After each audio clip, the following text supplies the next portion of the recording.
Assalamualaikum warahmatullahi wabarakatuh. Sahabat Islami, dalam ajaran Islam diketahui bahwa Allah Subhanahu wa Ta'ala pernah mengutus ratusan ribu orang sebagai nabi. Dari sekian banyak jumlah tersebut, ada salah satu nabi yang tidak memiliki pengikut sama sekali, yaitu Syamun Al-Ghazi. Mengutip buku Akidah Islam landasan utama dalam beragama karya Rahmat Al-Hidayat dan Ulfiani Rahman, Nabi adalah manusia yang diberikan wahyu oleh Allah hanya untuk diri sendiri dan tidak wajib menyampaikannya ke orang lain. Seorang nabi belum tentu menjadi rasul. Jika nabi tersebut diangkat menjadi rasul, ia menjadi wajib menyampaikan wahyunya kepada umat manusia untuk membebaskan mereka dari kesesatan. Sosok nabi yang tidak memiliki pengikut pernah disebutkan oleh Rasulullah dalam hadis riwayat Bukhari dan Muslim yang berbunyi sebagai berikut, telah diperlihatkan kepadaku umat-umat, maka ada seorang nabi dan yang ikut bersamanya satu kelompok kecil. Ada seorang nabi dan yang ikut bersamanya, hanya, 1-2 orang, dan ada juga seorang nabi, tapi, tidak bersamanya seorang pengikut pun. Hadis riwayat Bukhari, 5752, dan Muslim, 374. Untuk mengetahui lebih dalam mengenai kisah Nabi Syamun Al-Ghazi yang tidak memiliki pengikut, simak ulasan kisah berikut ini.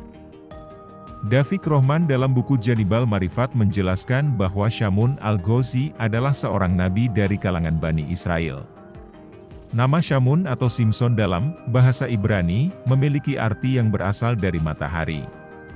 Kisah Nabi Syamun alaihissalam tidak terdapat dalam Al-Quran, namun diceritakan dalam kitab Muqasyafatul Qulub dan Qisasul Anbiya.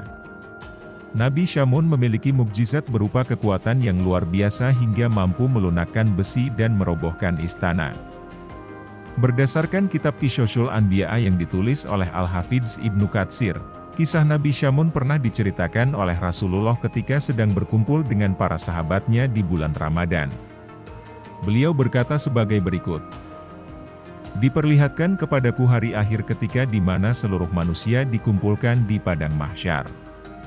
Semua nabi dan rasul berkumpul bersama umatnya masing-masing, masuk ke dalam surga. Ada salah seorang nabi yang dengan membawa pedang, yang tidak mempunyai pengikut satupun, masuk ke dalam surga, dia adalah Syamun alaihissalam." Syamun Al-Ghazi dikenal sebagai nabi yang menentang keras perbuatan kaum yang ingkar kepada perintah Allah Subhanahu wa Ta'ala.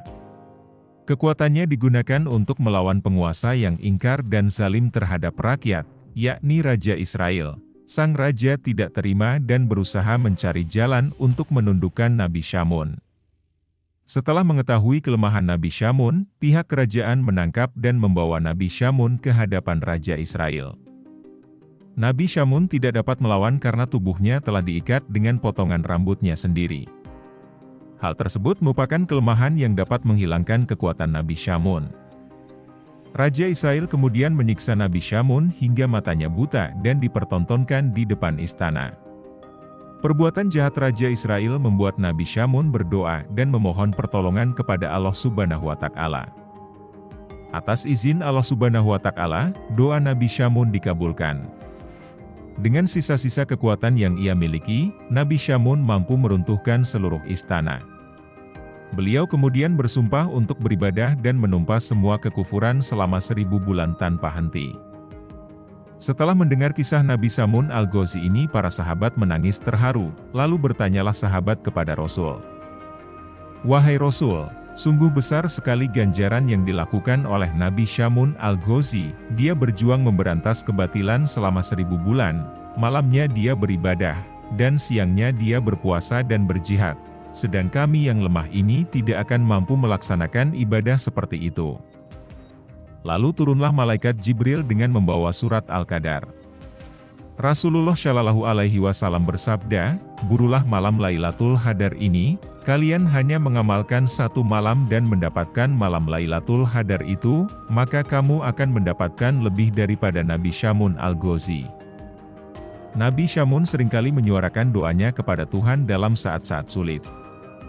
Meneladani keyakinan ini mengajarkan kita untuk selalu mengandalkan kekuatan doa sebagai pijakan utama dalam menghadapi cobaan dan rintangan hidup. Melalui kisah Nabi Syamun Al-Ghazi, kita dapat menemukan inspirasi untuk meningkatkan spiritualitas, keberanian, dan integritas dalam hidup kita. Meskipun konteks dan keyakinan mungkin berbeda, nilai-nilai universal yang terkandung dalam kisah ini dapat membimbing kita menuju kehidupan yang lebih bermakna dan berarti. Demikian yang bisa saya sampaikan, selebihnya saya mohon maaf bila ada kurang atau keliru dari saya. Wassalamualaikum warahmatullahi wabarakatuh.